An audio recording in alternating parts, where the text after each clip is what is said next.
Rogue Radio.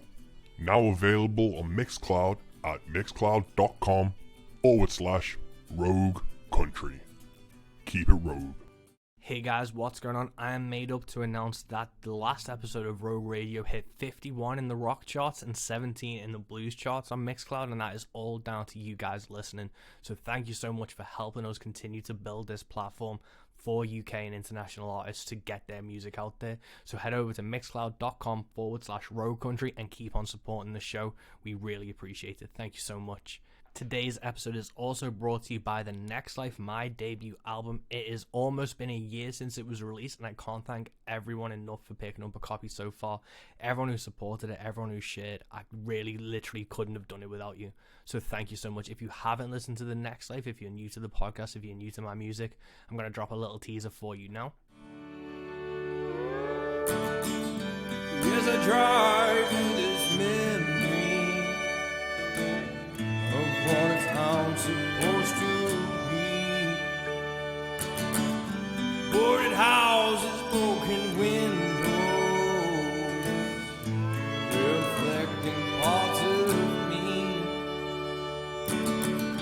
This is where I was born, but it's not where I'll die. That's the funny thing about life. And that is the track Rock Ferry, about my hometown here on the Wirral. You can go listen to that wherever you want. If you head to mike333west.com, that'll take you to Apple, Spotify, Amazon. I've got it on vinyl, a Bandcamp, a CD. Wherever you'd like to hear it, we've got you covered. But without further ado, let's get down to this podcast. I am so happy to have the Hippies and Cowboys guys on this podcast. I love their podcast. I love what they're doing, is providing a platform for new country artists, and it's country artists they respect as well. I've found a lot of great artists from them, and it's also, we've shared a few of the same guests. If you're listening to this episode for the first time because of the Hippies and Cowboys podcast, check out the back catalogue of Into the Van. We've had Bella White on, Charlie Marie, Charles Wesley Godwin. We've had some great UK acts on as well, like Beans on Toast. We're both trying to do the same thing. We're trying to provide a platform for these artists that we love and respect, and I think Hippies and Cowboys do a great job of it all. And it was great to get to chat to them about, their methods, their thought process, their kind of backstory and how they met. And it was just a really interesting talk that I hope you really dig. Without further ado, this is episode 35 of Into the Van with Mike West and the Hippies and Cowboys podcast. Welcome to Into the Van with me, Mike West. Cool, man. So we're rolling, and I can't thank you enough for making the time to do this. But one of the things, I was listening to your Charlie Marie podcast today. Oh, yeah. And the question that fucked me up the most was, how do you prove you're from the future if you go back in time? And that's what I've been stuck on for the entire day. And I was wondering, are you including prep time into this? Prep time. Oh, so do I get to prepare? So if you're going into the future, if it's right. many years advanced, it's could I make a microchip or learn how to make a microchip? And then when I get back to wherever, I can then build this microchip and start the technological revolution. That's a good question. I don't know. I guess I think that's fair game. Usually I get to say you don't get to take any objects. That's because I think I said that. But if you learn how to build the microchip out of whatever, right, then you go back in time and then you can assemble those materials. Right. True. Yeah. So saying he's not taking an object, he's taking knowledge. Right. Which is fair. That assumes that you'll have the materials available. Yeah, it depends on the time period as well. Yeah. Yeah. Because then I was thinking as well, I've got guitars tattooed on my arm and stuff, so it's if I went before a flying V was invented, I could go and patent it. And then that's not a bad idea. Or prep time, you could get a whole memento style thing of future things tattooed onto you and then go back. There you go. Not a bad strategy. I don't mind that. Yeah, the tattoos. I think that's the way to go though, is doing stuff, inventing things before they're invented. Yeah. That's the way to go. Well, who was it who said songs? Wasn't it Leroy? I think Leroy he would just go back and write a song that was going to be a hit because he, steal somebody's song basically. Yeah. Yeah. Have you heard the band Flight of the Conchords? I don't think so. The New Zealand, like, it's, do you know, like, the guys from What We Do in the Shadows, like Jermaine, Clements, is it, who did, like, the vampire film and the vampire show on FX? I don't think so. Before, I don't think. and he did, like he's friends, or he works with Taika Waititi, who did Thor Ragnarok and stuff. Like, they did Flight of the Conchords first, which was on, like, HBO, like, years ago. And they did a song called Bowie to Bowie. And, like, the setup for it live was they went to a party and took acid and ended up traveling back in time. And when they got back to the future, they realized Bowie's guitarist had stolen a load of songs from Brett. But he was like, but to be fair to the guitarist, you were playing Bowie's own songs back to him. And he's like, yeah, I brought a chord book with me. It was a big help. And he just, like, left a chord book for Bowie's songs to him. Huh. That's not a terrible strategy. I don't know. That's it's a tough question. It really throws people for a loop a lot of the time. Leroy handled it pretty well. Charlie was pretty confused, but actually, like, that one was weird because I've asked that question I think twice since I asked Charlie, and Charlie was actually the first time I asked that question, but it was recorded like a month ago. So then, like, I've asked it a few times. So then that got kind of all fucked up. But Is that a White Claw? yeah, it is. You dirty dog. Yeah. Well, going from, like, the podcast, you're 86 episodes in now. When I was listening to the Charlie Marie episode, like, I had her on my podcast a while back, and she's got such an interesting perspective with, like, the meditation and her perception. Have you picked up things from your guests that you've then taken into your own, like, perspectives and lives? Yeah, that's interesting because, like, I mean, I've tried, like, I'm not a big into meditation. Like, I've definitely tried to do it before. I'm not very good at it. But, like, I guess, I mean, it wasn't really from her, but the guy who told me to, like, try it one time was actually Blake Berglund. If you're familiar with him. He came on, I mean, he was our first guest on episode 3. But it was just kind of in a conversation with him after that he kind of told me. So I guess, like, you know, like, there's plenty of stuff, like, that you can take away from a guest, like, even after the fact, if you develop, like, a relationship with them in that sense where you're going to talk to them afterwards. But, you know, I mean, I can't think of one off the top of my head that I've just straight from a podcast type thing. That one didn't even get released. We had Dalton Domino on, and he told me, and he'd said, because we asked him, what's an unwritten rule of the road? And he said, a good trick is to go eat free breakfast in a hotel. Right. Not your hotel. You just act like you know. Yeah. Jesus, please. Just walk in with confidence. Yeah. Just act like you belong, right? And you just go sit down and eat the free continental breakfast and you leave. I'm like, it's genius. That it is so genius that you can't believe you haven't thought of that before. Right? Yeah. The level of confidence you need to walk into a hotel to take a breakfast as well is something that I don't even think I could do. I'd be stood outside the hotel for like 10 minutes, like psyching myself up to go in and be like, do I really want this croissant? Yeah, like, it's a shitty breakfast too. Like, it's like, yeah, if you're lucky you get a croissant and, like, you know, maybe some of those eggs from, like, a carton, but fruit roll-ups in the little cardboard box and the yogurt. Yeah. And, like, is it worth it? Yeah. And taking it back, obviously, you're 86 episodes in now. How did you guys, like, meet? Because you're in Iowa and Canada. Where did you first, like, collide? Twitter. Yeah. Do you remember the tweet, or what was it that brought you star across? You want to tell the story, Mike? I'll tell it. So I guess I had a Twitter account for music with Real Country Revival. Garrett had a very similar thing going on in Alberta, and we had a mutual follower that said, you know, hey, you guys should do a podcast together. So there's that specific tweet, and then Garrett, like, tagged me in it, and he's like, what do you think? And then I said, sure. And yeah, 86 episodes later, we closing in on 100 times and talked about it and, like, figured out, okay, like, we need to buy a mic. We figured out how to, you know, like, I sent out a tweet. I was like, somebody shoot me a graphic designer to make us a cover photo or whatever. Right. Guy hit us up. We paid for the cover art and figured out how to, like, put a podcast up on the internet, I guess, which wasn't hard. Just Google that. got our mics, and away we go. That's about it. Yeah. Cool, man. And who were like your podcast influences? Like when you were like listening to them before you started them, and then who were you not necessarily trying to emulate, but being inspired by when you first started out? Like I listened to it. Or sorry, go ahead, man. I was gonna say I'd never listened to a single podcast before. I'd listened to a ton of podcasts, and that's why I was so excited when he said that, because I was like, oh, that's a great idea. We totally should start a podcast. And then, like I said, I'd listened to a lot of Joe Rogan at that point. I mean, he's nowhere near really what we do, but it's just a pretty well-known podcaster. Yeah, he's just not near as good as us. Yeah, exactly. Right.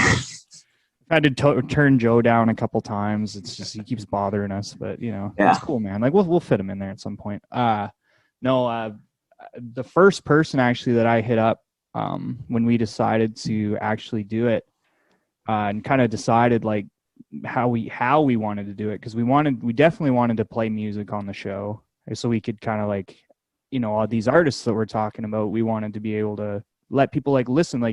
I feel like there's maybe could be kind of a disconnect on an episode, say, where we don't actually play the song, but we're talking to this artist. It's different for people when it's right there in your face kind of when we play that song on the show. So I hit up WB Walker because I listen to his show all the time. And he was so helpful, and he's, we're good friends now. But I'm really thankful for him at the start, because he kind of explained, how to go about doing that, and, gave us a lot of advice at the start. And so his show, obviously, because his obviously isn't interview based really, except for his video show now. But that was kind of, I think Mike and I both said, we were like, well, if we could be, kind of like WB's show where we can play people music, but also kind of just more conversation, because maybe, and we never really even planned on having guests at the start. We were like, oh, maybe once in a while, but it was mostly just gonna be me and Mike just talking shit. That was it. Yeah. I think once we started having guests, though, there's similar podcasts that have guests on in the Americana Red Dirt music world, and they can be kind of similar and definitely same kind of goals as us in a certain sense, but they're very Q&A based, and that's not what we want to do. We want people to get to know artists as people. And that's what we want to do also. We're just fans coming in. We're a fan of this artist. We're talking to them as fans. So, I think that conversation-based thing is, and just, we're bullshitting, having a couple beers. That's what we want to do. And it's nothing fancy. It's not a journalistic, take on things. It's just, let's let people, get to know artists and then also show them their music. So that's kind of, I guess, how we do it a little bit different than other people too, but I love Sturgill Simpson so much more after I listened to his episodes with Rogan, and they're just sitting there talking about fucking eating edibles and Bigfoot and stupid shit, where it's like I'm never gonna hear Sturgill talk about that shit anywhere else, but it's because he's in a comfortable situation where he's just talking to somebody who's a fan of his music. He's not talking to Rolling Stone or whatever it is, right? Yeah, man. I kind of fell out of interest with Rogan's podcasts when he started moving to Texas and stuff. Yeah, same. I haven't listened to him forever. But the ones I always enjoyed with Rogan were the musicians ones, like Gary Clark Jr. and stuff, because if it's in Rogan's wheelhouse, he kind of dominates the conversation. But with musicians, he doesn't really know shit about the industry or the process. Right. So he lets them talk, and his questions are quite interesting. The Black Keys episode was phenomenal when it's talking about Spotify and cutbacks from the labels and stuff. Yeah, that's a great point, because you're definitely right. He definitely does dominate the conversation when it's something that he's super in. Obviously he's interested in music, but something that he's really knowledgeable about. But in those situations, you're totally right. He just sits back and wants to talk to him and asks questions that probably I would ask. Yeah, because that's the thing, man. Because when I started this podcast, it was the same kind of thing. I wanted to try and do the Rogan-esque, where it's not really specific questions about process, which I do like to get into for my own curiosity as a songwriter, but it is just more just shoot the shit and see what happens, because I'm used to the formulaic process from like radio interviews and stuff, and what podcasts do and what you guys do so well is you let people expand on topics and explore directions that you wouldn't get the time of day to do on radio or print, where it's just like bullet point answers basically. Mm-hmm.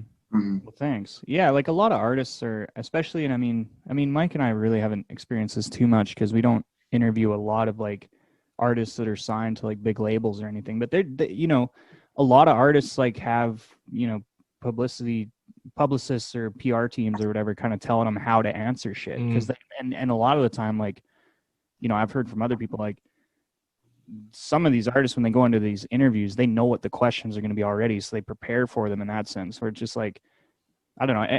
I think like we've got nothing but good feedback from the artists on what we do, because they're like, oh, like this was refreshing. Like they realize about, you know, maybe 5-10 minutes in that this is, we're just talking. Like afterwards, they're like, oh, like that was fun. You know, like let's do that again. That was great. Like I think they appreciate the fact that we're not just kind of ramming the same cookie cutter questions down their throats every time, you know? Yeah, no, that's such a help for us, I think. And it's weird when you have to kind of control your answers, because one of my biggest influences is like the Hot Ones YouTube show with Sean Evans, which again, it peels back the kind of bullshit from like the late night talk shows and stuff. Cause I only ever really see them on YouTube. Obviously I'm in the UK, so I don't see them when they come out on TV or anything. So I only get the clips, but everything just seems so contrived and pre-prepared. Cause it's even when it's like, would you play a song and they pull a guitar out the back or some shit and everything. But like with Sean Evans, it like strips it away with the hot sauce and the spice. And with podcasts, it kind of strips away that bullshit when you've got engaged fans asking the questions and actually trying to, you know, coax out answers and things that not meant like you can just like bullshit for a while, which you can't do in any other real format. And that kind of, I talked about this a bit on the podcast I went on earlier today, where it's like, you know, we like to shit on like pop country and like the mainstream. Like it's fun to do. But one of the things that like we're shitting on is the authenticity. Like there's nothing authentic about the mainstream media. So like if we're going to put out content, whether it's podcasts or videos or whatever we're doing, like, well, we have to be sure that we're being authentic about what we're doing and not like, you know, we can't have it be too showy. Like, you know, it's got to be genuine, because otherwise, why? Like, we can't sit here and like make fun of people who aren't making authentic music and then put out some bullcrap that's you know, staged and, you know, it's not authentic. So we have to be sure that we're doing, you know, the things that we would expect out of artists, you know. And we've tried to get like our listeners and stuff more involved too. Like now that, you know, we got the Patreon going.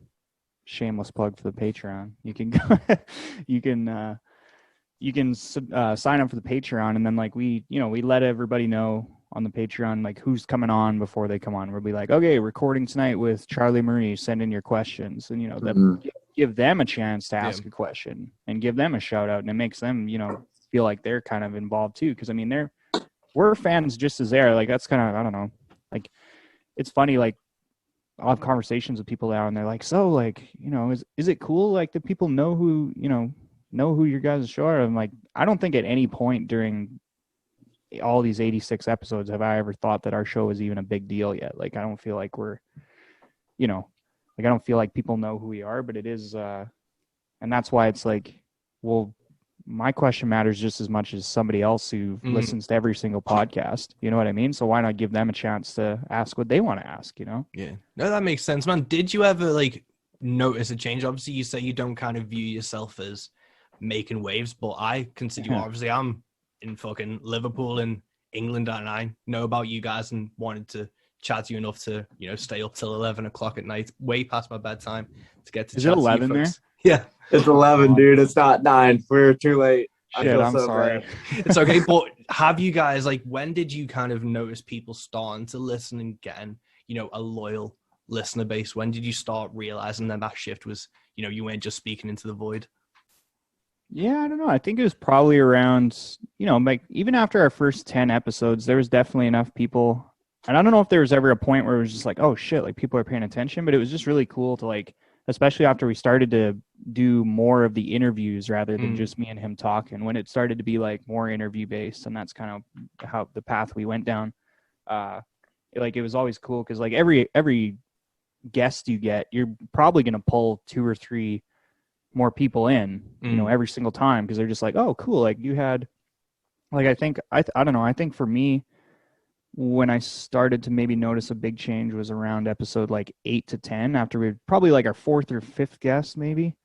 And it was like, you know, more people, because then when it's different when they have a guest on, because then now they're going to come on social media and start commenting on it and like kind of asking questions and like saying, oh, I love this or that. Like, I don't know. It just feels like, yeah, like, I don't know if there was a single point where it was like, oh shit, like this is kind of going to be a big deal or whatever, but there's definitely, you know, it just grows every single time you do one, I guess. I don't know if that makes sense. I think the biggest thing to think is like, oh, we're trying to get like a couple guests lined up. Like we've never done this. We have no reputation. Like, how do you get somebody to come on to a podcast they know nothing about and it's brand new? Like, that's not easy, you know? So like we had a few connections made, but once we got a couple people in, and, you know, they had a good time, and then like, it's a tight industry. It's a tight community in the music. So like once you get a couple good ones under our belt, you know, people talk, and then, you know, you kind of notice a difference. Like it's easier. People start reaching out to you more, and it's just easier to get guests on. But I don't know, there's a couple months ago where our views or our listens or downloads or whatever kind of like doubled in like a month's time span. I still haven't figured out why. I would say around like November. So like, it was like that point, kind of November, like, December.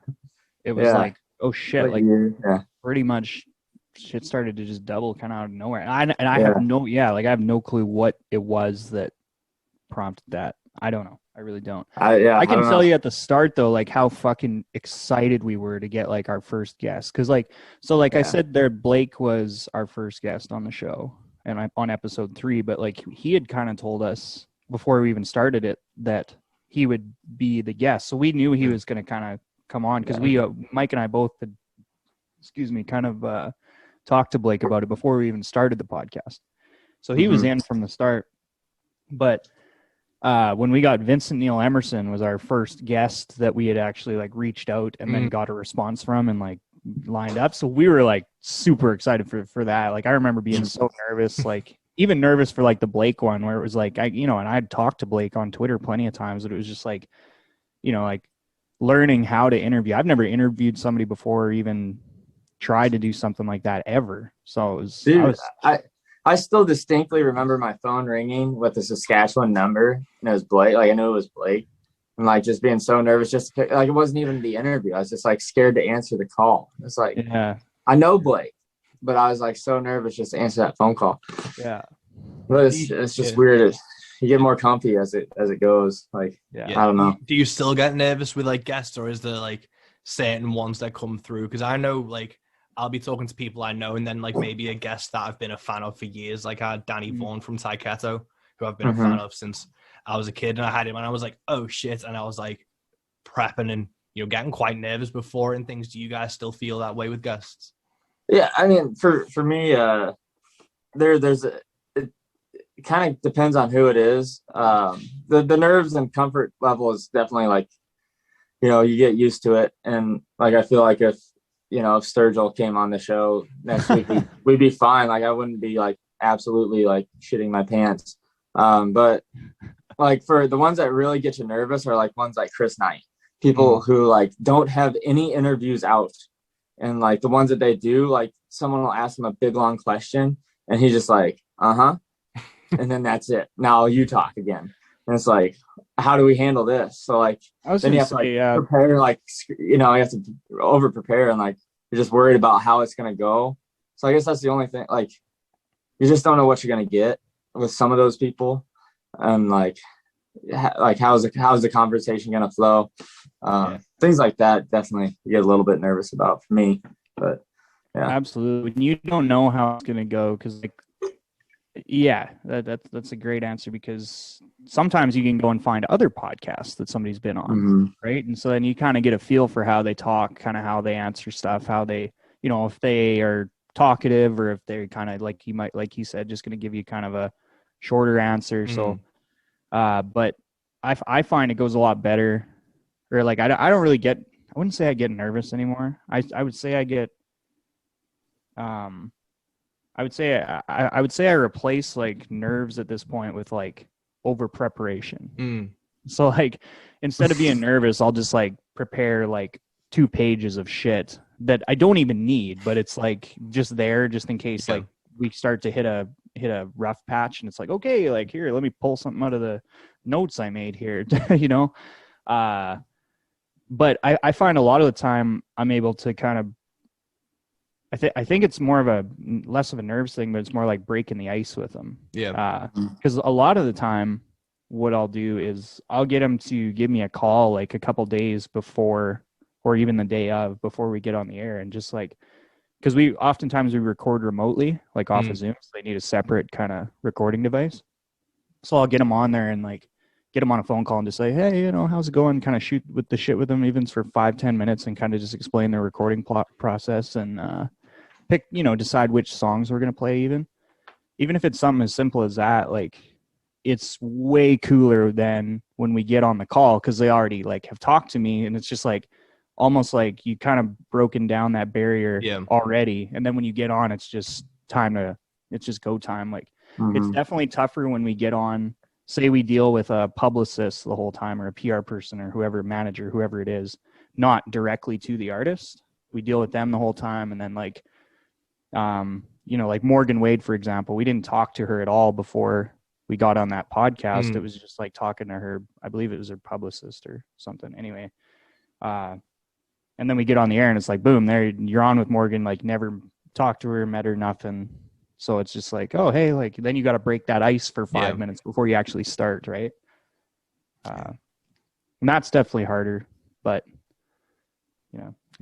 No, that makes sense. Like, obviously this podcast is called Into the Van because I'm meant to record out of my camper van that I tour in. Yeah. And then the pandemic kind of put pay to that for a while, but I had like 3 or 4 queued up where I did talk into the van. And a part of like my mentality once the pandemic hit and I had to do remote was to be like, I'm not going to interview anyone remotely I've not met face to face, because I didn't want that barrier. But then it was, I don't want to use up all the people that I know that I could, like, once the pandemic lifts, if someone's half an hour away, I don't want to waste kind of that conversation through Zoom. So then it was, who do I respect and who am I a fan of that I can kind of hit up in America or wherever that I may not get a chance to for a while. And that's kind of what I've been doing now. But it is one of those things about worrying to, break the ice and stuff. And obviously you two are absolutely lovely gentlemen, so it's been no issue. But with your preparation and stuff, how often do you go in with like notes, or when do you start preparing for a podcast? It's become less and less, at least for me. I don't know. Sure depends. Dude, like I'll give you a perfect example of this. Like when we had Cameron Duddy on from Midland, I prepared like 2 pages of notes on like, their background, his personal background, the band's kind of their stepping stones along the way to like where they are now, kind of all this stuff. Like I literally do like 2.5 pages of notes of shit. And then like, cause like I'll prepare notes and then I'll kind of write out word for word some good questions that I think of ahead of time. We get on there. I bet you I got through like maybe a quarter of those notes. Like everything else just was like completely untouched because the conversation never went there and I wasn't going to force any of it in. So like, I don't know, it's a fine line to walk. Like these days, like I kind of just write down simple stuff that I need to know, like the names of their albums, the names of the songs we're going to play, like word for word, so I don't fuck them up. Right. And then just kind of maybe 1 or 2 questions that I definitely want to get in there. And then it's like, all right, rock and roll. Let's do it. Like, try to just be as loose with it as possible, but I don't know. Sometimes going blind too. You're just like, I've had blank pages. Yeah. Going in blank pages, but I mean, not without like listening to their music and like having like you have an idea. Like not everything needs to be written down, but then like when like Garrett said, like you write down the songs like because you don't fuck them up, but like stuff like that has to be written down. But like as far as questions go, it's like, okay, I know this about them. Like, let's like, you know, that you want to get there. Like, it's almost better just to be like a little bit more free, I think, than to be like stressed out about getting to your notes. Yeah. But I'd say that's definitely the research, is listening to the music. Yeah. There are some bands that we've had on where it's like, I wish I had more time to listen to the music before, because a lot of these are like unreleased music that we got sent, and it's like, I wish I had like, you know, like 49 Winchester, like they sent us their CD afterwards, and that thing didn't leave my car for 2 months. Like I wish I would have talked to them after I already had that CD, you know, because it would have gone, like I would have had more to say, you know, but like instead it's like kind of like snippets before it. So there's things like that. But yeah, the music's the best prep that you can ever have, is just listening. But definitely. And going onto the music, obviously you guys host like the country music podcast, but what's your origin story with country music? Did you guys grow up on it, or did you come to it later in life? And, you know, who were the artists that really like hooked you in? I have a love-hate relationship with country. I grew up with it, you know, with like 90s to early 2000s country. It's what was always playing in my dad's truck. And I grew up on a farm, so like that's playing. Then I went to college. I didn't like being like, I hid in college that I was like from the country, because like I want to fit in, that kind of thing. Then I also grew to realize that I didn't like anymore what was on the radio. So like the artists I grew up with, you know, are your Alan Jacksons, Dwight Yoakams, like that. But I'd say if you're talking about an artist that hooked me in, it's your Turnpike Troubadours and Whiskey Myers. You know, that those are the ones that like kind of opened my eyes to like, there's a lot more out there, and kind of brought me back to country music and what I think of as country music today versus just what's on the mainstream. So those artists took me in, and then you go down the rabbit hole and you discover everybody else. I got pretty much the exact same story, really. I mean, you know, you go through, you know, I think I've had this conversation with a couple different people, and it's just like, you know, when you go into college or like your late years of high school, you're just kind of listening to whatever everybody else is listening to, you know, you're trying to be cool, you're trying to fit in, right? So like when I went to college, I played basketball in college, so I was listening to a lot of like hip hop music. I wasn't listening to country music. And same thing as Mike, like I moved to, I'm from a town of about 900 people, and moved to the city where it's like, you know, I already assume people have preconceived notions about who I am and what I'm about. So I didn't really want to, you know, and again, same as Mike, like I didn't really like the shit that was on the radio anymore. So I was just, you know, listening to Willie Nelson and shit on my own time, Robert Earl Keen, because like my dad was a professional saddle bronc rider. So he rodeoed all through the States, like when I was young and stuff. And so, but he's a big Robert Earl Keen fan. So I was kind of introduced to Texas country,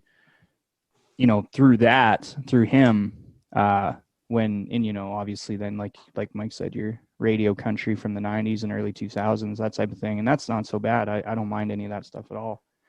And then I listened to a lot of like real old country, like George Jones, Merle Haggard, and that type of stuff, Willie Nelson, Johnny Cash, because my grandparents are really, really big into music. And so when I was young, like I thought that was pretty cool, because grandpa thought that was cool, you know? So, but yeah, like definitely stepped kind of away from country music for a few years, because I was just like, well, you know, I don't really like what's on the radio, and nobody else is going to like listening to Willie Nelson with me. So we didn't know anything else was out there. You know? Yeah, exactly so many right. People that just don't, you know, I don't like what's on the radio, so they have no idea what else is out there. So it's like, I don't like country anymore. I was driving to a party the one night with a buddy, and he's like, you ever you listen to country, don't you? I was like, yeah, like a little bit. I was like, kind of the older stuff though. He's like, you'd love Colter Wall. And he played me Sleeping on the Blacktop. And I was like, holy shit. And then like for the next like 2 weeks, that's all I listened to was just Colter Wall. And I was playing Sleeping on the Blacktop actually at a party that I was at like a few weekends later. And my buddy's like, oh, you know who Colter Wall is? I was like, yeah. He's like, oh, you'd love Tyler Childers. And then he played me White House Road, and now I'm sitting here. So and then they what's the song they do at Fraulein. Fraulein. Then you hear Fraulein for the first time. And I think everybody knows the first time they listen to Fraulein with Coulter and Tyler comes in, you know exactly where you're at. I was on my way to Lincoln, Nebraska. My buddy played that for me, and Ty comes in. I was like, man, that sounds like Tyler Childers' licks on the guitar. And he just looks at me, he's like, oh, you wait. And then Tyler comes in. Man, distinctly remember. Like, I could almost tell you the mile marker. We were just past the McDonald's play place with the ball pits. Man, it was, yeah. Well, you, man, how'd you get into this stuff? It's weird for me, like, being from the UK, there's a history of country music, but it dissipated. There was, like, a strong country music presence in, like, the 50s and 60s. And, like, I was kicking myself. Obviously, I wasn't born then, but I was going back and researching, and I found out that Buck Owens had played, like, the Liverpool Philharmonic, which is, like, 10 minutes away from me. And I was like, holy shit. And you see all that kind of stuff. But I grew up on, like, rock from my dad and Motown from my mom. Yeah. So the kind of high school, college years, where you discover music that you went into or you weren't brought up on, was when I found, like, country and blues. That's cool. So that was how I came into it. And then I kind of heavily got into it through, like, the Gems on VHS sessions. Yeah. And then it was Tyler and Coulter, and I got to see Tyler and Coulter when they came over here, like 2017, 2018, when no one really knew them. And it was like small venues and things. That's so awesome. It was, I came in, like, I still, like, every year I have to sit down and listen to, like, the 6 Johnny Cash American recordings, LPs. Like, I just have to make time for it one evening every year to just listen to them. Like, I'm just, like, that's... Oh, yeah, nice, man. Yeah, that's, like, the guy that got me into it. And then it was just digging deeper, and it was the same. Like, obviously, piracy is wrong. But when I was a kid, what I used to do when I was obsessed with metal is I'd go on the Wikipedia, and I'd look at the subgenres, and just whatever, like, the first 4 bands that were mentioned on a Wikipedia page, I'd, like, Google and then download them from LimeWire. And it was the same kind of thing where it's, like, I got into country and just started, like, digging. And because of how everything's, like, recorded, like, you've got the Johnny Cash show and you've got all, like, the Buck Owens performances and stuff. Because I remember I found George Jones through the Johnny Cash performance he did with White Lightning and the Races On. Yeah. So that to me was just digging. And then it was seeing all the new stuff that's coming from the States, and that's influence in the UK and Europe has been, like, a really interesting thing in, say, the last 4 or 5 years. Yeah. And, like, you can kind of see that Tyler and Coulter were the catalyst for them to almost be mainstream, but it's obviously not mainstream in the radio or pop sense. Right. It's addicting too, man. It's super addicting. Once you find one and you're like, holy shit, this is out there. This is, you know, like, cause like I said, like I was listening to old stuff. Like I was like, oh yeah, like Robert Earl Keen's, you know, he's still out there. Willie Nelson's still out there, but they're like kind of past my time. Like I said, I was like, I don't think anybody else in, like, at least at the time, I was like, I don't think anybody else like my age around where I live, especially in Canada, like is really listening to much of what I'm listening to, if I am listening to country music. And then you find these young guys who are Coulter and Tyler out there doing this thing. And it's like, holy shit, like this is happening right now. Like, you know, Coulter's my age, man. We're the same age. I'm just like, this is alive right fucking now. And, you know, like more people ought to realize that this is out there, you know? Yeah. It's always fascinating. It's always fascinating to hear like how people in Europe find this music, because it's hard enough for me to find it, and it's in my backyard. You know, and there's a lot of people around here have no idea. You know, so it's cool to hear like the European side of things. You know, like but people come over there to play like once every 3 years. Like, you know, you're not gonna find out about it through live music. Like they're, you know, I'll just go catch a random show. Like that's not gonna happen. So that's always cool. But yeah. What was Garrett? Garrett, what'd you just say? So I had something to add on to that. I forgot. Oh, I don't know. I was talking about it's addicting. Once you find one, you want to find more. Yeah. It's kind of where I don't know. I lost my thought. Yeah. That's all right. Like speaking of like remembering like exactly where you were, I remember I saw Blackstone Cherry over here in like 2009, 2010, and they came on the stage to Ghost of the Mississippi by the Steel Drivers. And I'd never heard that song before. And I remember distinctly being in the crowd, texting myself the lyrics I could make out to then go home and like Google. You didn't have the Shazam app at that point? No, it was like I was just texting, like trying to work out what he was saying, Yeah. and then that was like I found like Chris Stapleton and the Johnson Brothers before he brought out his solo Yeah. stuff. Oh, Ghost That's of cool Mississippi. shit. That's a great tune. Mm. No kidding. That's the other thing, man. People need to dig into Steel Drivers and Johnson Brothers. No, but not enough people know about that. A lot of people know about Chris Stapleton. They don't know about those two. Yeah, it's crazy with like how big Stapleton got like so quick that the Steel Drivers and like the jump, because I remember I had to buy the Johnson Brothers CD from some like Atlanta CD shop on eBay, and it was the only way I could get it. I paid like £20 for it, and it was in like a little cardboard wallet, and that was the only way I could get that. Nice. Well, with like, do you guys find it infuriating still that these artists aren't recognized and people just are so happy to just consume what's put directly in front of them with mainstream radio? Because we don't have like country radio over here, really. We don't have those dedicated stations, so it is a lot more like internet based, which means people do have to dig a fair bit. This is like the biggest difference.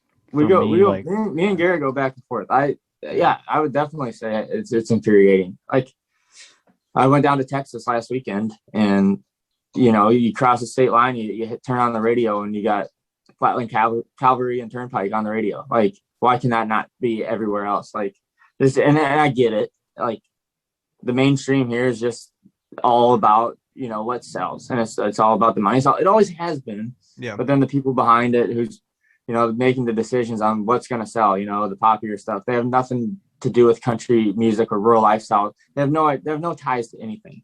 So they're making these calls, and like, I get that. That's the industry side of things, but like, we need some other facet of getting these artists out there. Like, why can we not have another radio station of this stuff, like regionally, like outside of Texas? Like, it can happen. It works in Texas. Like, in art, like, fans can take the substance. Morgan Wallen did Cover Me Up, right? And like, Nashville is scared to put substance out because they don't think people care about lyrics. Well, that song did really well, so like, others can too. I get infuriated thinking about it, on how much, like, I just wish other people knew what was out there and had the like ability to find it. Like, it's so hard to find it. You have to go down this rabbit hole. Somebody has to tell you by word of mouth, and then you have to actually listen. Maybe you have to hear it 3 or 4 times before you actually search it up and go down the rabbit hole. So it's so hard to actually find it. And that's just frustrating. I think I was, same thing. Like, I think I was mad at first, but I think this is like the biggest like change in the way I've thought about it since then. Like, at like first episode, like, definitely, like, I would have said pretty well exactly what he just said. And I think now I'm just like, fuck them. Like, if they don't want to, if they don't, you look at how big, Tyler Childers and Sturgill Simpson can go sell out arenas on a tour.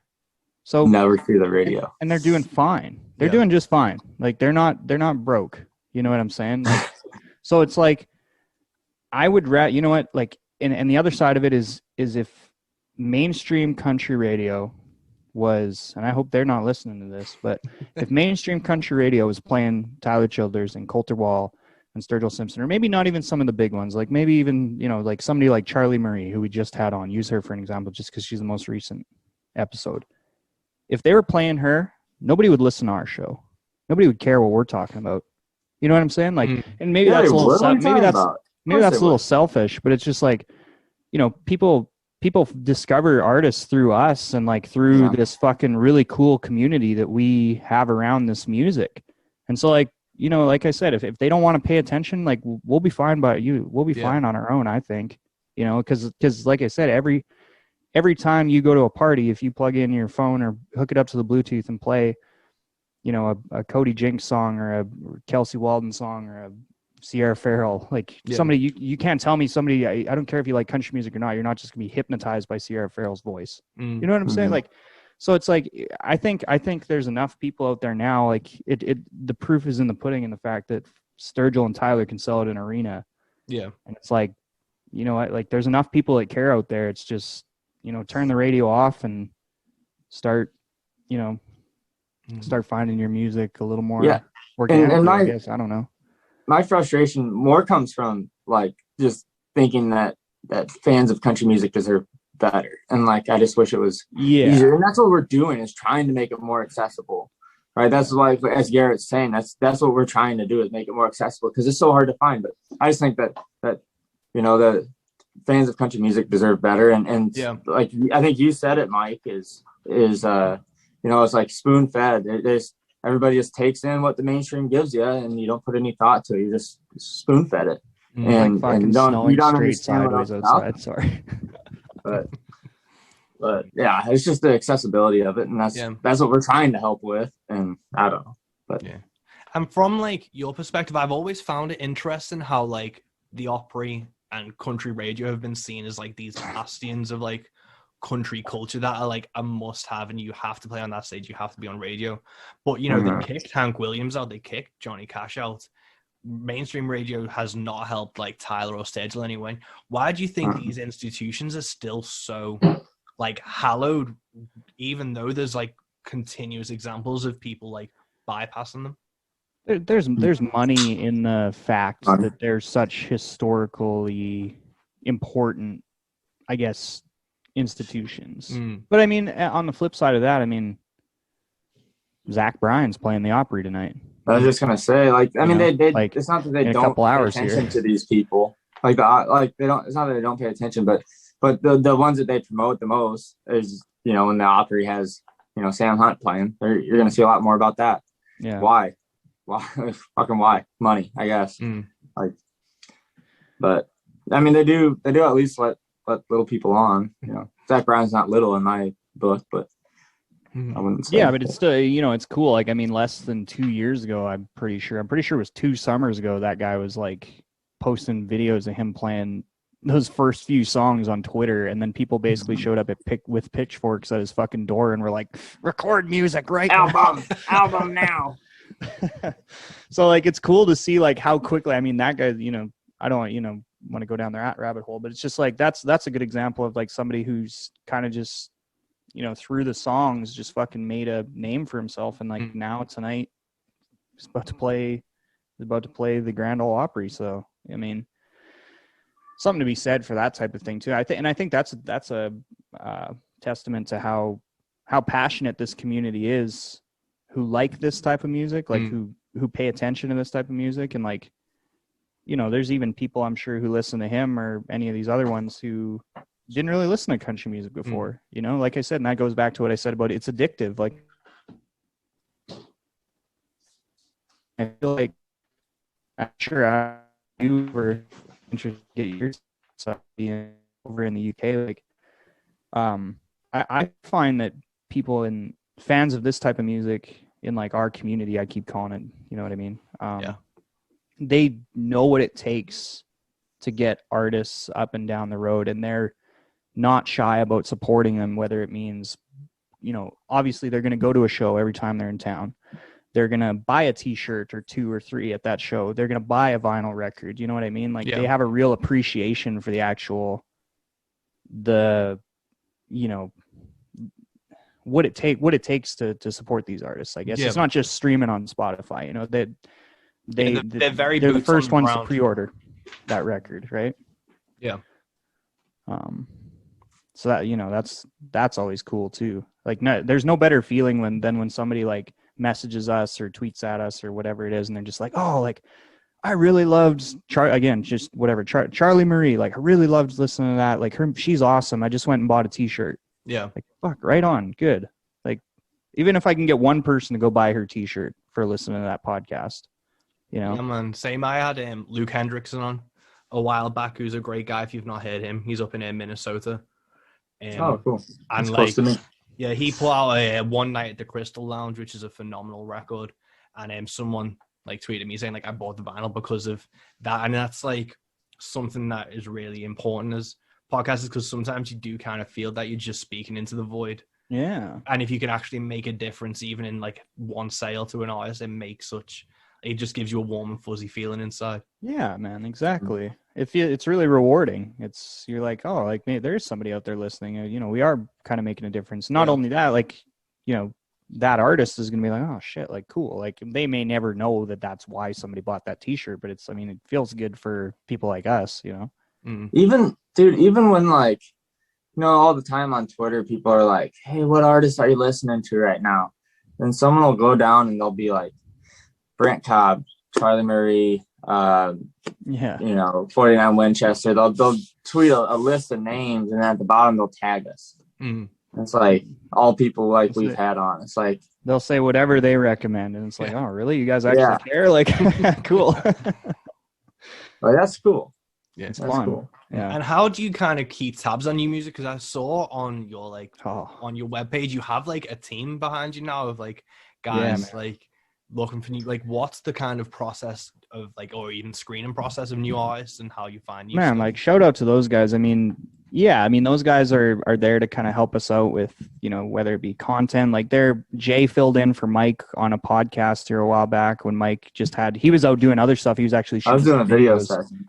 He was doing some other stuff for us. So it's just like now, like we have, you know, people to fill in for a podcast or people to go shoot a video or do an interview or whatever. Like Jay, one of the fellows who's writing for us, like he is doing an outstanding job writing for us. But I guess this is all to say, like, you know, those guys, you know, there's a reason they wanted to be involved with us, and there's a reason we wanted them to come and help us out. And it's because they, just as much as we do, if not honestly more, they have their ear to the ground when it comes to this stuff, right? Like, I mean, Jonathan, think I'll just stay here and meme. Go give him a follow on Instagram. First of all, he's hilarious. He's the meme king.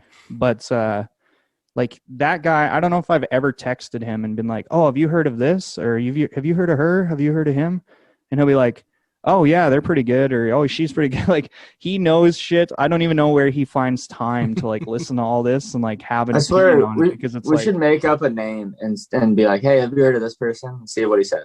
Yeah, see what he says. Just like probably he has heard of it. It's amazing. It really is. Fake person. Those guys are great. I mean, Jonathan's introduced us to a ton of music, and even if he hasn't introduced us to it, he's definitely like one is Nicholas Jamerson, for example. I've been listening to Nicholas Jamerson since he was in Sunday Best. Like I knew, you know, like I'd listened to Nicholas Jamerson a lot. I was a fan of his solo stuff and Sunday Best before Jonathan kind of like reiterated. He like, when we first had Jonathan on the show, he was like, "Oh, I'd love to play Nick's music." I was like, "Oh yeah, that's awesome. Like I love him." And like since then, you know, it kind of just like it's, like I said, I had listened to and been a fan of his before, but he just kind of like brought that back out, and like I'm an even bigger fan of his now because Jonathan. Like, no man, Jonathan Nicholas is the shit. Jonathan like introduced us to being friends with Nick, and like he came over and hung out with us in Lexington. Like, you know, like he built that connection between us and too, like and other artists. Like, yeah, that's cool. But I think when it comes to screening for music, that's where it gets very tricky. Because we get sent a lot of stuff. Yeah. Like we get sent a lot of stuff. I'm sure you do too, man. Even with your show, like people just hitting you up on Instagram and stuff, being like, "Hey, I'd love for you to listen." And it's like a lot of the time I feel bad because it's like I would love to listen, but it's like you're the 25th person to message me something today. Like, you know what I mean? How do you find time to listen to all that? But every time you do, it's like you're hoping it's good, and then most of the time it's not. But I think what we look for, what I look for, is a pretty simple formula that I try to keep to, is a true country sound, which could be a lot of things, right? But I like to hear the instruments. You know, if it sounds country, right? It's not overproduced. It's got a good sound, okay? And then substance. So in the lyrics, if you check those two boxes, you're sitting good. I mean, obviously, like you're not gonna sing like I sing. Like, you know, you're gonna be able to sing a little bit, you know, too. Like there's other things that factor in, but that's pretty much it. If it's got a true country sound, which is a broad thing, like that's hard to pinpoint, but you know when you hear it and you know when you don't. Yeah. And then, you mean like screening for music to try to find to put on, like bring a guest on, you mean? Other like long-haired Mike? That's how I host Mike? Is that what you meant by that question? And even just like when you find music, because like I also just like listening. Yeah. Okay. That's what I was talking about. Like if I hear something new, like those are the things I'm thinking of. Like first off, do I like this? Yeah. Like, I think that's the first question. Like, does this sound good? Like, Yeah. you know, like obviously, and then, but like, you know, meaningful lyrics. Like, they're not just singing bullshit that doesn't mean anything, you know, like has some substance to it also. It's nice. But I guess how I discover most of my music is, I don't even know, Twitter, Spotify, YouTube. I love those, like you said, Gems on VHS, those YouTube sessions. And I can go just let those things play. Yeah. And then discover a lot of artists that way, you know. And then you're getting it raw, you know, you're not getting whatever, you know, if it's overproduced on an album, you're getting them just playing. Yeah. And like, that's a good, like, that's how you, like, you can tell a lot from that, you know, just someone playing a guitar and singing. Yeah. Yeah, man, like I am help admin a page called Road Country here in the UK, which is trying to like promote UK artists as well as you know, independent American ones. And it is a lot of like screening process of, you know, you can normally tell in the first 5 or 10 seconds if it's actually like a worthwhile song. And it does save a lot of time when you do that. But like one of the things for the UK, I don't know if you guys have that issue, is if someone starts singing in an American accent and I know they're from like Essex. And that's always been an issue over here in the UK, is like there's an authenticity like fight where it's like people think by putting on a southern accent, that's what country music is and that's what needs to be authentic. And I know, like, does that kind of happen in the States where, you know, people who are, you know, because like Jesse Daniels from California, Charlie Marie's from Rhode Island, but they aren't putting on country accents to sing country songs? Yeah, like, I don't know. There's definitely, I mean, I think we talked about this with Zephaniah Aora. He's from Brooklyn. And it's just like... He lives in Brooklyn. He's not from there. Yeah, well, sorry. Yeah, he lives in Brooklyn. But anyway, like, he doesn't... I mean, we just had the conversation about, like, he's like, I'm not going to sing in a Southern accent because I'm not from the South. Yeah. Like, and I don't even think, like, I would say, like, I mean, dude, again, like, I keep beating this over the head, but Charlie Marie, like, you listen to her talk on the podcast, she's got a thick, like, Rhode Island accent, dude. Like, and it's awesome. But she, like, you don't hear it when she sings, but I wouldn't say she's, like, laying it on thick where she's, like, putting on a Southern. I wouldn't say it's, like, a phony accent. I wouldn't. I think, you know, like, there's a ton of people who sing entirely differently than they speak. Yeah, I don't think. I mean, Jesse doesn't have a. I wouldn't say he has a Southern accent when he sings. He sounds like himself. You know, like I think there is something to be said, though. I think it would be pretty funny if they did. That sounds fake when he sings. That accent sounds fake. He's from the South, but I think that sounds overly fake. You know? Yeah, but that's what I was trying to say. It's just like I think there is something really fucking phony about changing your accent. Like, laying that Southern accent on to try to be country, because I mean those are 3 great examples. I mean California is kind of south. Well, it's not south, but California's California. But Rhode Island and Brooklyn, I mean those certainly aren't in the South. But those, like, again, those artists aren't out there singing in Morgan Wallen's voice. So so that's cool. That's fine with me, right? But if I would think it's pretty phony if they were putting on a real Southern accent, big Southern drawl. I didn't know about that though. Like a UK artist, like making a super, doing a super Southern accent. It's it's the same thing where like British rap. Some British rappers try and put on an American accent to rap. Yeah, and then you sometimes hear American artists who are influenced by Amy Winehouse and Adele try and put on like a British accent to sing. I was going to say, what about American and Canadian rappers trying to put on like British accents, or like even like a Caribbean, like Jamaican type of an accent? That'll happen. Because like I know a lot of guys from Toronto. I played basketball with a lot of guys from Toronto, or just been around a lot of dudes from Toronto, and and I mean that's a little different because there is a lot of people who are actually from both like the UK and from the Caribbean over there, so it is a little different. And that like kind of slang and like accent is kind of in with now this weird like blend of Canadian and Toronto like slang, I guess. But it's just like they definitely I've heard Canadian rappers like put on a, you know, kind of a British sort of a accent, I suppose. I like talking in a British accent only when I want to say the C word, because it's acceptable if you say the C word in a British accent. Yeah, cunt's just like an adjective. Yeah, dude. See? So, but here you have to say it in a British accent so you know it's acceptable. You Otherwise, said it's not. you said you listened to the Charlie Marie episode. I actually edited this part out right after we talk about her saying broad.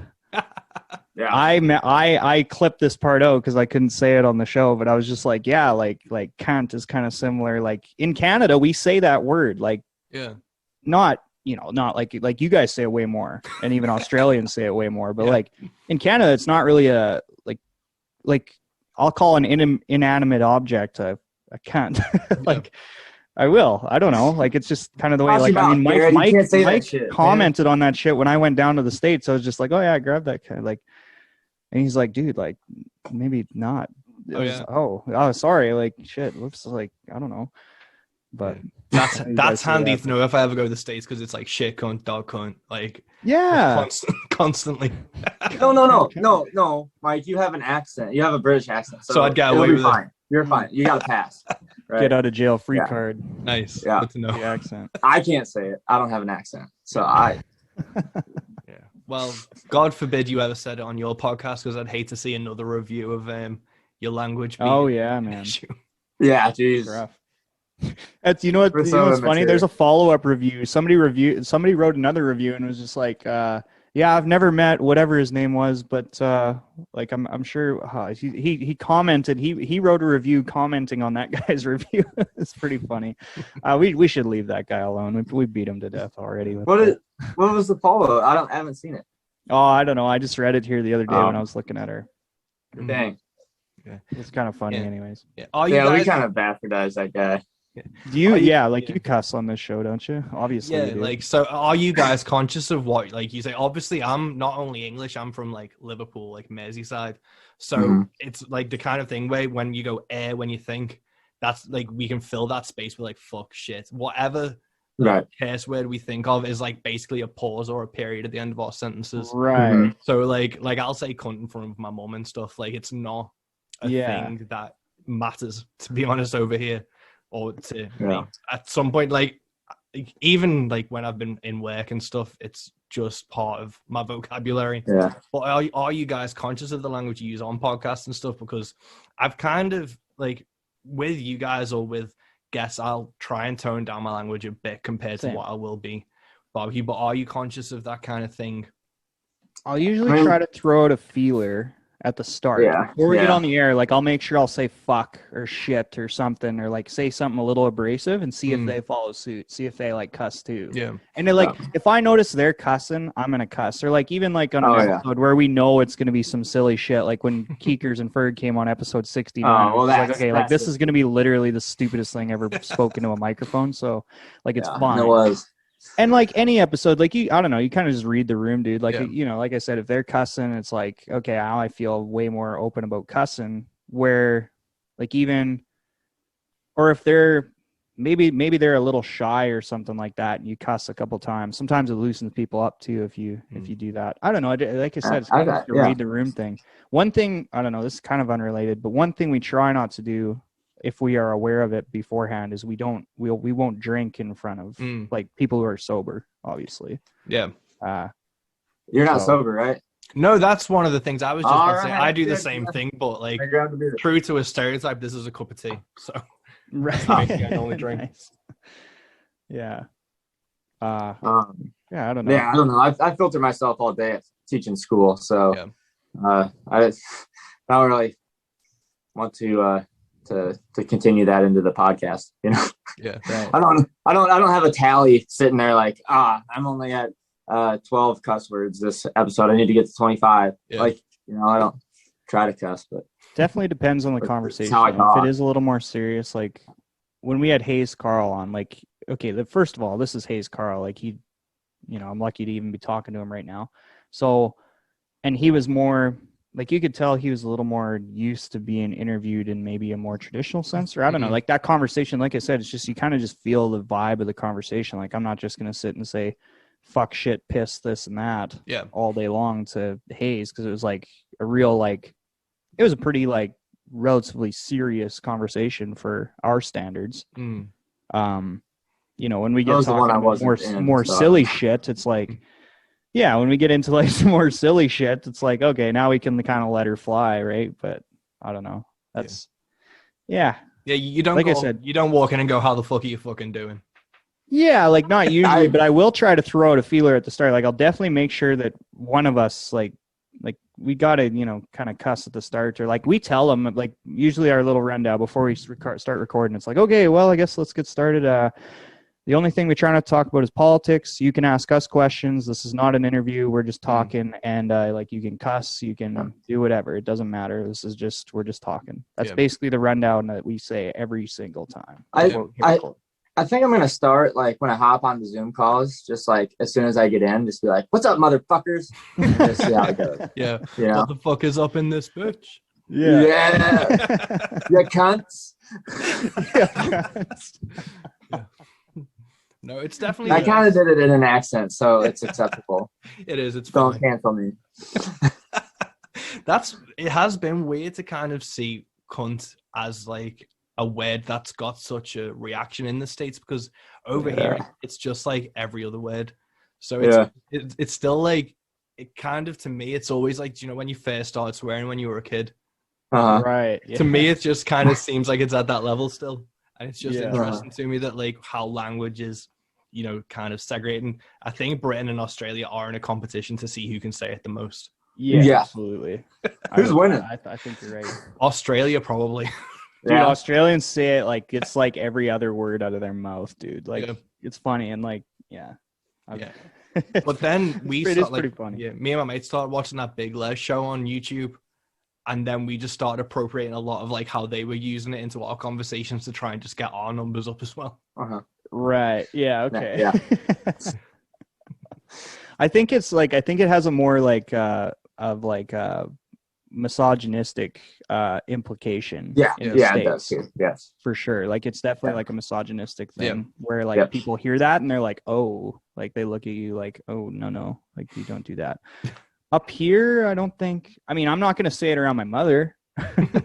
For like probably, but I can definitely like. I mean, when I'm just out with people, like fucking, I don't know, let her fly. If somebody has a problem with it, they'll tell you, and then it's like, oh, sorry, like, oops. Yeah. Tell you what, I don't know.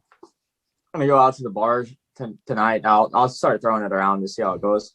I would say that I think the difference there is like I would never walk up to a female and say and call her that ever. No, I would never do that. That's entirely different. Yeah, but like if it's I will a personal say, attack, that's like a different. There's 2 cans sitting on my desk. Like, go throw them cunts in the garbage. Yeah. Like, like that's. Oh, go grab that kind. Like, call a guy. Like, I'll call every one of my friends a cunt to their face like 100 times. Like, but I think that's. I don't know. Yeah, if it's like actually aimed at someone, that's the difference. But for sure. It's interesting. Have you found? Obviously, you say you don't talk about politics and stuff on the show. Have you found that to be a stumbling block or something that's kind of you've wanted to ask questions and you've not because of that rule or that kind of guideline? It's pretty easy going into it knowing if you're going to be talking about music that's inherently political, kind of, or at least like even like some more. And I mean, it's stupid now because like in the world we live in is like social issues immediately just people take them as political, right? Yeah. Like we talked about with Katie Pruitt, we talked about like, LGBTQ stuff or like, how representing that stuff in her music was important to her basically. Yeah. And that's, to me, that's not political. Not a political thing. Yeah, exactly. That's entirely different than sitting and saying like, oh, fucking Trump versus Biden or whatever. You know what I'm saying? And I hate talking about that shit. First of all, because like everybody, I say this all the time to people. I'm just like, I don't get a vote anyway, so I don't give a fuck. First of all, and I hate talking about politics with anybody. So it's like, and nobody tunes into a music podcast to listen to us talk about, politics. But I mean, like I said at the start, there's definitely certain songs and certain artists where you're going to talk about that type of stuff, but it's just because the music is inherently political. It's not. It's not like we're going to sit there and have a debate over Republican or Democrat shit or whatever. And 99% of the time when the line is said like, hey, we talked about anything other than politics, they're like, thank God. Exactly. Like that's the typical reaction. Yeah. So Yeah, no, it's really interesting. Like I had Charles Wesley Godwin in a while back last year. Nice. Yeah. And, he's awesome. I put the podcast up on his fan page, and someone commented being like, "Oh, it's I can't remember if they said it was weird that it was so political at the beginning, or they just commented on it being political. But it was weird because all we were doing, we talked about like windmills, and like his songs are about small towns being decimated, and just kind of talking about how that's kind of led from, because we've got the same issue here where it's kind of just people have been left behind, everything's gone derelict, there's been no funding and no support. So we were just kind of talking about that, and that was taken by people to be like this political issue instead of like, obviously it's down to politics and governments and things, but to have that singled out as you were talking politics, and it was a really interesting thing to see. Like I said, though, at the start, that's more like a social thing that people just like in their brain, they're like, oh, that's political. But it's like, no, man, it's not really at all, actually. Yeah, I think one of the worst things kind of in this era is a lot of moral and social issues have been swept up as political issues. Yeah. Like political issue is kind of like the Americana of, you know, and like it's just a catch-all term to say like get everything. Yeah, good point, man. The Americana of it, the umbrella. Yeah, it's just an umbrella term to catch everything. Yeah. Americana ain't no part of nothing. But before this podcast, like I was doing a bit of research on you guys, and I listened back to the What is Country Music episode that you guys did. Yeah. Gee, that's a throwback, dude. That's like episode 4 or something. Or no, maybe that's like 20, maybe. Episode 12. Just to 12? Okay, all right. Okay. You're more well versed than us. Yeah, you know us better. Yeah. Have you guys kind of like changed your stance on what is country music? I know we talked about it a bit before, but I really found what you were saying interesting. Wondered if it had changed in the last like 70 plus episodes, and have you found yourselves getting more like analytical or academic when it comes to your approach of what country music and what Americana is and things? I don't know if my opinions changed on what country music is. I think I was a little gatekeepy before where I was like, that's country and that's not, or whatever. Yeah. But I think now, and like, I think that's just come with like, the more you talk to artists and the more you realize that the artists themselves don't really care about being put in a box of a genre anyways. Then as a fan, you're like, oh, well, he doesn't care if he's called country or not, so why do I have to care? Like, I think, and even like, I don't know if Mike would even agree with this, but I think like our shows become less about calling this country or that country and more about just like, this is good music, you should listen to it, support it. You know, I think, I don't know, that's, if that answers your question, I think that's kind of like how my mind has changed on it a little bit. I can't even recall like what my stance exactly was back then, but I feel like it was decently similar with like the sound and the substance kind of thing. So I guess that would be the same, but everything Garrett said too, like, we're definitely, it'd be more towards just, we're trying to show good music more than worrying about what it's labeled, you know? Like we had Band of Heathens on, they're straight up, they're like, no, we're not a country band, we're a rock and roll band. All right. Like, sure. Like, I still think there's a little bit of country influence, and I think they would say that too, but they're like, no, we're a rock and roll band. Arlo McKinley, he's like, I don't really consider myself a country musician or a country artist. It's like, okay, but it sounds kind of country. It's got pedal steel in it. I don't know if is that the defining factor? Is it got pedal steel in it? I don't know. No. Or like, because I'm pretty sure Sam Hunt throws pedal steel on some of his songs to try to make it country.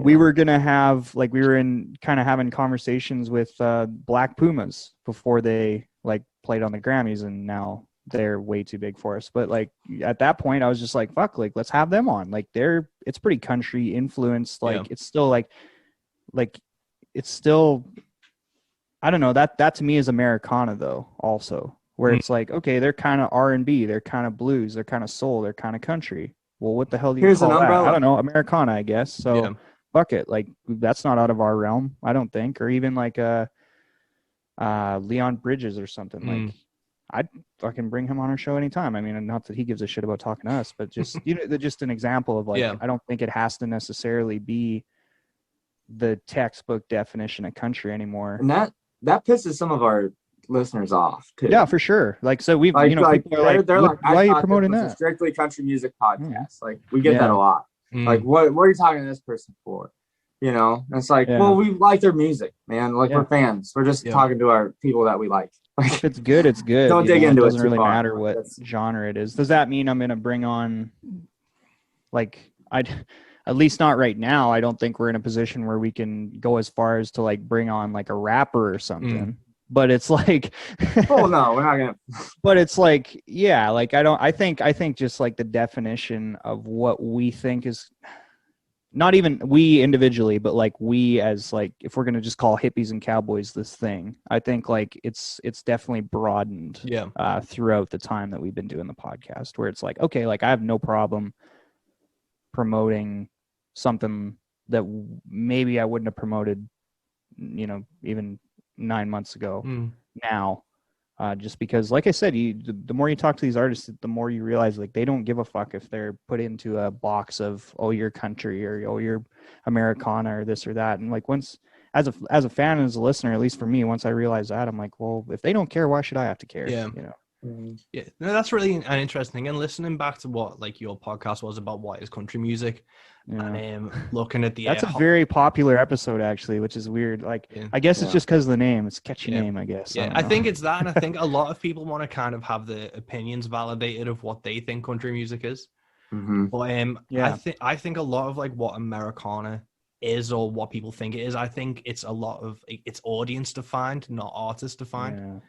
And like I remember I was watching the Hot One Highways Revisited, and I can't remember who said it, but the difference between a country audience and a Americana audience is, the Americana audience is the same as the country audience. There's just no Republicans, and that to me kind of made me think then that it's more about what the audience is than what the artist is. Yeah, I see. Yeah. Yeah, I don't know. That's interesting because just going off like that quote, like I guess maybe just has something to do with the demographic that's listening to the music. Maybe. And the perspective. Like maybe Americana's a little more urban, like as far as like people who grew up in cities aren't going to call themselves country because they didn't grow up in the country. Like that's always a weird factor for me when you talk to people, is like they're country artists, but in their lives in a suburb or something. It's just like, well, conveniently 90% of what you see on country radio. But I think, I mean, that's probably a whole nother podcast for a whole other day if you want to get into a conversation about that, like the differences between like somebody's roots both as a listener and as an artist type of thing. I don't know. I almost don't even want to continue my train of thought because I'll go in so far deep into this rabbit hole because it's a very interesting, like there's a very interesting dynamic there as far as like where somebody's from, both as an artist and as a listener, I guess. Yeah, no, I think it's interesting, like especially from a UK perspective, because a lot of people will call themselves Americana and not country, but they seem to be more part of using country because of its connotations with America. I was going to say, how do they call themselves Americana if you're not an American? That's right. I find that too with Canada. How do you call yourself an Americana artist if you're from Canada? You're not from America. So, How do you call yourself a red dirt artist from Texas? Yeah. Same thing. True. Yeah. Yeah, but that's the one thing I was listening to your podcast and like that quote popped up in my head of like, and I think a lot of it is it's always audience defined in terms of what people, especially with Americana, it's like what they kind of feel comfortable with. Because I remember I toured Europe and I call myself like an alt country artist when I'm booking shows, and someone came to a gig thinking I was an alt right country artist, and that was a whole lot. I had to put to bed straight away. That's not good. Yeah. Jesus. Yeah, because it was like 2018, and they came up to me at the gig and they were like, "Oh, so you support Trump?" And I'm like, "One, I'm British." That's sketchy. I don't think they were alt-right or they were promoting that kind of thing, but they thought that I was, and I think they were gonna try and convert me or something to it otherwise. Protest or something. Yeah, but it's weird to have those kind of perceptions. Have you found, like with the Hippies and Cowboys podcast, like those like kind of not necessarily issues, but those kind of perspectives, like good or bad, about what country music is coming up to you guys? Just from the name, you mean, or just from like from the name and from like promoting country and, you know, roots and Americana music? I think it's always like Mike said, like if somebody has a problem with it, they think it's because we're not promoting enough stuff that's super hard country. I think maybe because there's people who will be like, oh, why are you promoting that artist? And it's just like, well, why isn't he or she country? Why not? Like, explain to me why they're not. Is oftentimes like, if I ever get that question, it's like, well, why aren't they country? I don't know. You know, what's country then, dude? Like, I don't know. It's an interesting one. We haven't got too much. Really, like it's actually funny. In a year and 4 months now of doing this podcast, we haven't got a ton of like super negative backlash really about anything, honestly, except for our too much cussing. I don't know. Can you think of one, Mike? I don't know. People don't yell at us too often. Maybe not often enough. We have a review that we're too timid. Oh yeah. Yeah, but like, dude, like that's the worst. Like, I can't think of something where somebody was like really pissed about something we're doing. Like, I'll just, for as an example, like I have a friend here in Alberta, and he just started a podcast like 2 months ago, if that, like 2 maybe 3 months ago, and he's had I think like 5 episodes out, and he has like a playlist that he's like, dude, like the guy has like maybe 100 followers on Instagram. Like doesn't have a big audience. He just started. And he had a playlist of like literally like 2,000 songs or something on it. Like it's a huge playlist. And somebody DM'd him, and he's just like, oh, hey, like would appreciate it if you went and followed my playlist. And he was just telling me about this like a few weeks ago. And he's like, this person DM'd him on Instagram, like went on a rant about how he's like a misogynist and all this because he didn't have like 50-50 men and women on the playlist. And I'm just like, dude, like, he's like, do you get that a lot? Like, do people yell at you for not promoting enough women? I was like, well, first of all, like, we have to actively think about that too. I was like, first of all, like, we don't, like, I mean, we don't really like, oh, like, it's been a while, we got to fucking get a woman in there. It's just like, okay, like, there was a period there where we had like 4 women on in a row, and I never thought twice about it. It was never, but like, nobody's ever yelled at us for that. Like, nobody's ever DM'd us and been like, oh, you fuckers, like, I mean, a lot of the times with our guests, it's kind of based around what music's coming out, and what PR people were in contact with. But it is something where it's like, you know, a lot of these, you know, maybe it was scheduled, you know, they reached out to us, and then we end up with 6 dudes in a row. Like, and we do have to think. We have to be like, this looks bad. Yeah, you know, we need like that. That's a real thing, because dude, some of those journalists in like Nashville are ruthless, and they'll call you. But they don't care about what we're doing, and like, and you don't want your whole brand being labeled as misogynist. Yeah. Like, you can't. It's not worth it. Yeah, but that was at the same time, like, that's not what, like, we're just promoting the people we like. Like Garrett said, we get 4 girls on in a row, and it's not like we didn't think about doing that. Like, hey, we need a bunch of girls on right now. It's just how it happens. You know, it's what music's coming out. It's who we're in contact with. You know, like. But it is something that you have to be aware of, like, for sure. Yeah, that was something I actually, which is a good thing though too. Yeah. Like it's good to think about. It's just like, hey, like, you know, like, it's because we want to be, you know, like, play fair, if that's that's kind of a fucky way of putting it. But it's just like we don't want to, you know. Exactly, it's something to think about. Like, but a lot of it's, I mean, you said like some of the journalists and stuff too. Like, they also don't give a fuck about what we're doing. Like, really. No. Yeah, because this was. But they give a fuck about the journalists give a fuck about whining and calling people out and trying to cancel people. That's what they care about. That's all they care. Yeah. They don't care about the music. So, I mean, they don't care about us, but they would care about trying to make us look bad.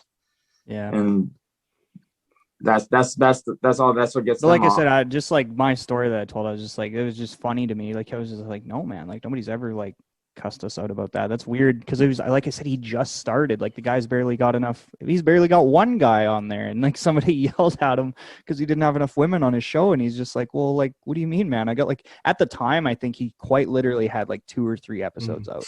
And some woman, like somebody just cussed him out about it. And I'm like, oh God, like that's rough, dude. Yeah, that was something I wanted to kind of ask you about, because I saw on Twitter a while back someone had to go with Chris Shiflett over his Walk on the Floor podcast. Yeah, right. About not having either people of color or women on it. I can't remember which one I think it was both. They really kind of put him through the ringer though. And he was like, they were like, what was the comment? You should fire your booker or whatever. And he's like, well, that would be tough because I am the booker. No, I mean, it like Mike said, at least for us, like especially now, I think it's become more this way since we've kind of grown in size of like audience. We definitely, a lot of our episodes are based around new music and promotion. Yeah. So naturally, if we get 10 emails about males with new records coming out, but we only get one about a female with a new record coming out, like it's like probably there's going to be, you know, even if 7 of them suck, like, okay, maybe it's 2-1. Like, I don't know. I've had a tougher time. Like I do most of the booking in most cases just because I have more free time on my hands to send emails, but it's just like most of the time we get more responses from, I think it's a thing where too, like maybe we're 2 dudes. I hate to accuse anybody of this, but I mean, maybe people have preconceived notions about what we might be like just because we are just 2 random dudes. We're not, you know, like we have no real journalistic reputation but A, we don't have one, and B, like we don't have one to uphold. So, you know, maybe sometimes like publicity people of females like look at us and say like, oh well, why would she want to go talk to these 2 morons? Like, you know what I mean? Because we are kind of just a couple morons, but you know, I don't know if, like I said, I don't want to speculate because I don't know if that is the case, but I mean, maybe it is. I don't know. Yeah. It is. We have had a tougher time getting girls. Yeah. Getting ladies to come on the show for sure. Yeah. No, it is an interesting thing, and I always kind of think like it's also, you don't want to be kind of accused of tokenism and trying to go out your way to get someone who may not be necessarily as talented but kind of checks boxes of people that are under. Yeah, I don't. There's no way we don't want to do that. We don't want to be like, okay, I'm not gonna promote a white guy that 7 white dudes in a row. Like this guy emailed us, or this African American woman emailed us. Well, we need to get one. You know, we need to check that box. Like, even though we don't dig it, like we're not going to do that. Like that's I'm not gonna promote a white guy that I don't like. So I'm not gonna promote any other. Like I'm not gonna play the. I'm not gonna play the fucking. I'm not gonna play the game of like, oh, I have to have, you know, an Asian American or whatever it is. I'm not gonna play that game where it's like I have to check a box. It's just like your music's good or your music's bad, and I'm not gonna promote your music based on what color your skin is or where you're from or whoever you are. If I like it or if we like it, like we are like, again, the same as Chris, like we are the bookers. If we like it, we'll play it, we'll promote it. I mean, I scroll through my playlist, man. Like I've got tons of women, tons of African American artists, tons of like there's Asian American artists. Like I said, I'm not gonna I'm not gonna play some game. We're just not gonna play a game where it's at the end of the day too, we don't control who says yes. Yeah. You know? Yeah, exactly. Yes. So I think it's something to think about, but like we're gonna put on who we like and who we can get that we like. and it does suck. And you know what? If people bitch at us about it, we want to avoid it, but you know. We haven't had anybody bitch at us about it, but it does suck having to have that in the back of your mind. Like you definitely, you know, you're just like, oh, like hopefully nobody cancels me for not promoting something that they like what, you know, like sorry, like I guess I don't know. You know, it's stupid that you have to think about that. Like, and I mean, maybe that's why nobody's yelled at us about it yet, is just because we are 2 random dudes who don't actually, you know, like we're not journalists, so they don't have anything to like base anything off of. They don't. Low expectations. That's what we drive low expectations. A couple of guys in their 20s who just like care about music, I guess. Yeah. I don't know. That's why we don't talk about politics, because it's just like I'm not getting into like some big long argument about who you're going to vote for. I don't care. Just the same way I don't care about your, like, but there's, because I think there's a fine line between like being very, what's the word, like conscious of including everyone, and being inclusive, I guess is the word. Because I do want to do those things. Like I want to be inclusive and play a female as much as a male artist. And like, I understand that type of thing is very important too, to promote people who aren't straight white dudes. Right. But at the same time, it's like, there's certainly a point too there where you can go over that line and almost be pandering, You're like, like how, there's certainly a point where it stops feeling like you're being inclusive, and you start feeling like, oh, like you need my attention to get by. And it's like, that's also kind of fucked up too. Yeah. So, no, definitely. It's like, it is a fine line to walk, I think. But all you can do is your best, basically, as long as you're trying and stuff. But what I wanted to talk to you, like, we're coming up to, I don't want to keep you guys too long, but do you know much about like the UK scene and stuff? What's kind of happening over here or in Europe with country music and stuff? Not as much. No idea. I have no idea. Yeah. Like anything that I know is probably from like following your pages, man. Like, Right.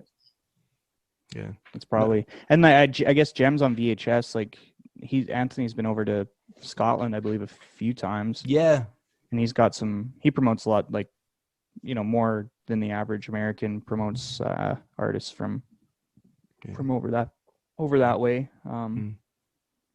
But yeah, I guess not a lot. No, it's a weird thing because it's like, I remember in like the row group, I put up a post or like a poll being like, do you feel like you're missing out not being in America, or being like an American artist? And like a good chunk of the UK artists are like dying to get over there and trying to like, not necessarily be American, but they want to head over there and try and like tour and make a name for themselves, because the UK does seem to be in this weird flux of, there is some country music happening and inspired by Gems on VHS, Tyler Childers, all that stuff, and it is kind of like on the rise. But I think it's kind of got a ceiling to it, or it's gonna like plateau at some point, and it's interesting to see how it can like push and move forward. Yeah. It's, I feel like, there's definitely a lot of country music in Canada, but there's also pretty much no outlets up here.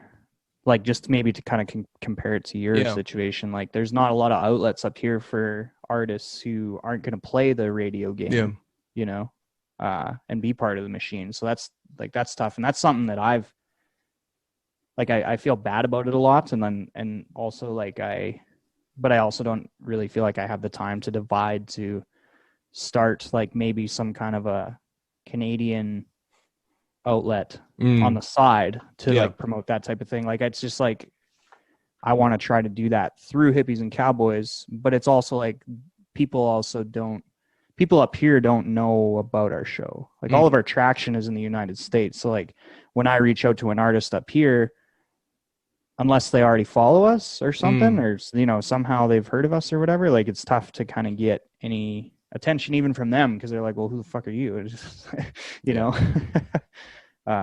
it's a weird scene in Canada too, for sure. Outside of the mainstream, that is. No, it's really weird, and it's kind of cool to see it kind of being pervasive, because I know, I'm not really from like a big town or anything. I'm near Liverpool, but I'm just over the water from it. But Joshua Ray Walker's just been booked for somewhere that's like a few minutes away from me, so I'm stoked about that's happening next year. Like Sarah Shuck's coming over to Manchester and stuff. But what do you kind of think with Hippies and Cowboys? What's your plans for this year? Because I know you've done the live streams with like Bella White and folks like that. What's kind of your plans going forward with Hippies and Cowboys to platform the artists that you like and want to support? Well, I don't know. You want to take it, but you want me to? I don't know. We have some ideas. We like the podcast thing. We obviously want to expand to other facets of content creation. With like video sessions, we've been getting into a little bit. We want to do more with that. Like we do like we do with Bella and we hosted a couple like those virtual concerts that we've done. We want to do that in real life. We'd like to put on some kind of we'd like to put on events once the world's like back to total normal, right? Right. So like real like concert series and like music festivals. Like we've had quite a few music festivals reach out to us for like this summer, like helping with booking and like other things like that. That's awesome. Like we'd love to get into that kind of stuff. So I just anything we can do to like be in the industry and help get more ears on these artists that we like. We want to do it. So I think our main focuses would be obviously the podcast, video sessions. That's how I discover a lot of artists. Like I love to do that. There's our writing, like Garrett said with Jay, doing a lot of good writing, Garrett writing, Jonathan, me, man writing. And then ultimately concerts and festivals. Awesome, man. Or organizing that kind of stuff is sweet. And not just like here in Iowa, but like, different places, all over. Yeah. I think something we've said from the start, once we kind of realized that, oh shit, like maybe we could, make this a big enough deal where so at some point, hopefully, we can do this for a living, right? At least Mike and I at first, and then kind of bring the rest of our buddies along with us kind of. But like something we said, like even when kind of Jonathan was first kind of thinking about helping us out and kind of getting involved and being a part of what we're trying to do is just, we want to, the music is always going to come first. Yeah. We want people to buy our t-shirts. We want people to buy our t-shirts, come to our events, watch our live streams, do all that stuff because they love the music the same as we do, and we just like, I think something that we think about consciously a lot is just never, kind of goes back to what we're saying, like never doing something just to like make a buck, or there always has to be like the intentions there have to be focused on the music first, and then like, okay, cool, like if we put on events and we turn a profit on it, like, okay, great, but did we introduce this, did we give all these people, obviously we haven't put events on yet, but like I guess the goal in the future is, if we keep this mindset, is just like, okay, great, now we got all those people to witness Jesse Daniels show or whatever it is, right?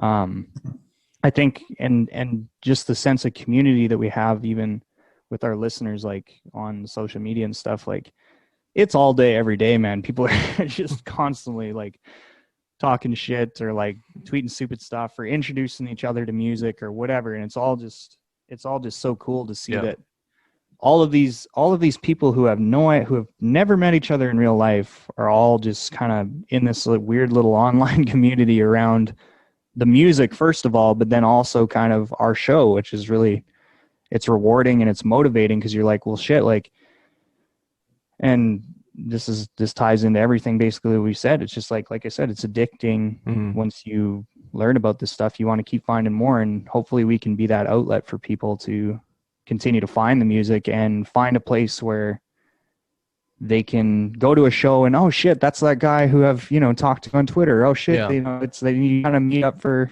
drinks with people, and you kind of just kind of grow that sense of community that's already exists.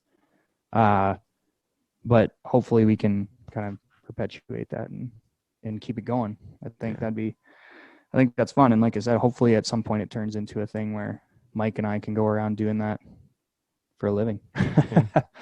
No, that'd be awesome, man. And that seems like a perfect place to stop. I don't want to keep you too long and everything, but I do really appreciate you taking. You don't want to keep us too long. We're keeping you up. Yeah, you're the one that's 2 in the morning, man. Late at night. I'd happily stay up way into the early hours to chat to you guys. I really appreciate you making the time. Thank you, man. This is cool. Yeah, no, thank you so much. I'm looking forward to listening to your podcast and stuff. I've just got a Dwight Yoakam compilation LP and a Sturgill Simpson's Cutting Grass 2 LP. So Nice. I'm to spinning them tomorrow morning. Are you guys spinning anything, or you had any new music pickups recently? Ooh.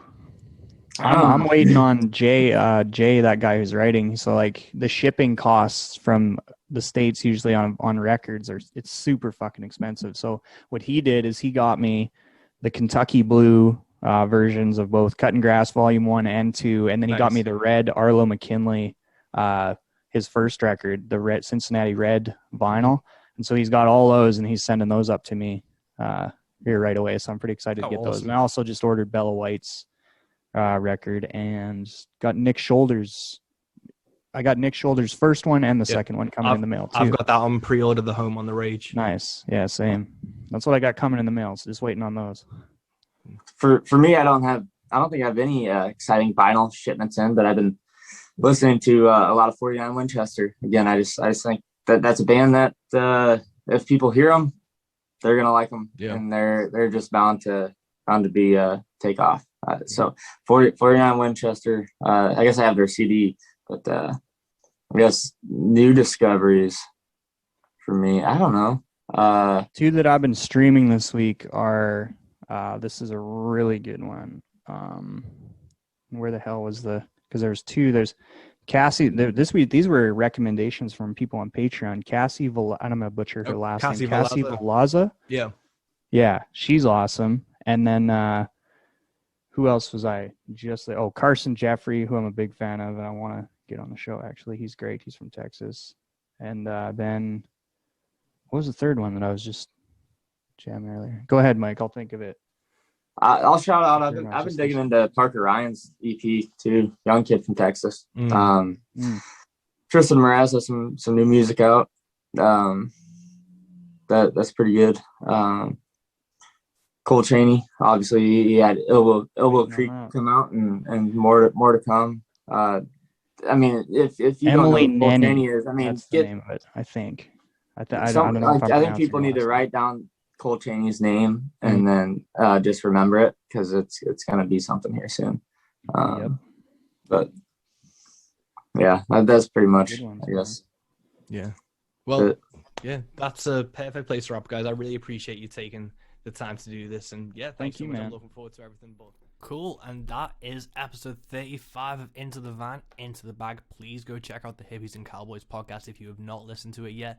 There is a wealth of phenomenal artists there, and they are one of the podcasts that inspire me to keep going, because they are fighting the good fight over in the States, and I think we should do the same over in the UK with Rogue Radio, Rogue Country, and Into the Van. And that is all down to you guys listening. So keep on supporting what you love, keep on sharing what you love, and keep on doing what you love. Peace, guys. Till next time.